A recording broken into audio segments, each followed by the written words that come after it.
A scandal has rocked Wisconsin. As we all know, Walker won.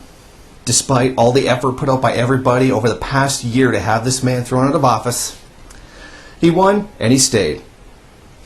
Now, here's the controversy.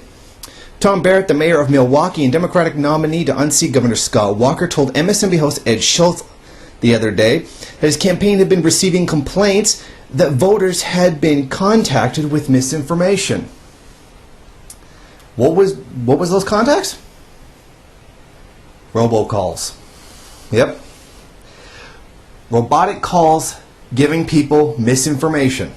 Now I think myself and my Canadian audience know a little thing about robocalls, considering they stole our last federal election.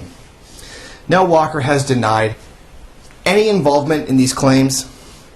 However, journalists are taking this at least somewhat seriously, even going so far as to put out Twitter messages about it. Dad just emailed me. A friend of his got the "if you sign the petition, you don't have to vote tomorrow" robocall. Now that's exactly what they did. They called people and said, if you voted to the recall, then you don't have to actually go out and vote. Well, that's not true. That's blatantly not true. Now, as of yet, aside from Walker denying that he has anything to do with these, if they're even real, no recording of these calls has popped up yet. However, after these were reported, the Barrett campaign made calls of its own, telling voters not to listen to the first call telling them not to go and vote. Now, unfortunately, it seems like the media really is not taking this as seriously as they should.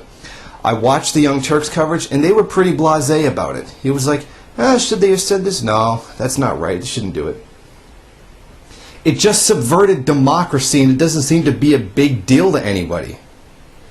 I mean, come on here. You see how close that vote actually was? Those robocalls would have made a huge difference, especially in how close that race actually was. You don't have any idea what we've gone through in Canada dealing with this whole robocall situation from our last federal election. It has turned into a massive hunt for the people behind it. PayPal got involved. ISPs were investigated. It's been traced to people's offices, people's credit cards. This is a massive subversion of democracy that seemingly no one cares about, that the media is just looking the other way on. This is a massive thing. Thousands upon thousands of people threw their entire lives into getting this guy in his anti-human life campaign try to throw it out of office. And it's like nothing. And nobody cares. There's some people upset about the guy, not having won. And there was that one particularly tearful guy that was really upset about CNN. And rightfully so. But these robocalls, no one cares. Even journalists are like,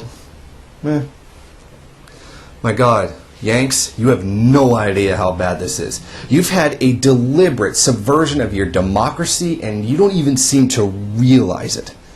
That has caused us in Canada so many, many problems, and it's been going on for such a long time. We've had a blatant attack on our democracy, and all this time later, still nothing is even really being done about it. Nobody's been prosecuted, nobody's been sent to jail, nobody's been arrested, and Conservative Party officials have even refused to even answer the questions of police for the most part. I'm sure there's somebody somewhere that actually did. I mean, people in Wisconsin, you need to get on this right away and make this a big deal. Let the government know this is a big deal. Let the media know this is a big deal. I mean, you got seriously violated here. After everything you went through for the last year, since the whole Wisconsin uprising and people in the uprising in Egypt, there was the one guy with the signs in support of Wisconsin workers. I mean, hell, even the police were protesting what was going on. And that's a big deal. And all of this was just thrown away by robocalls. For God's sake, for your own sake, do not let this go.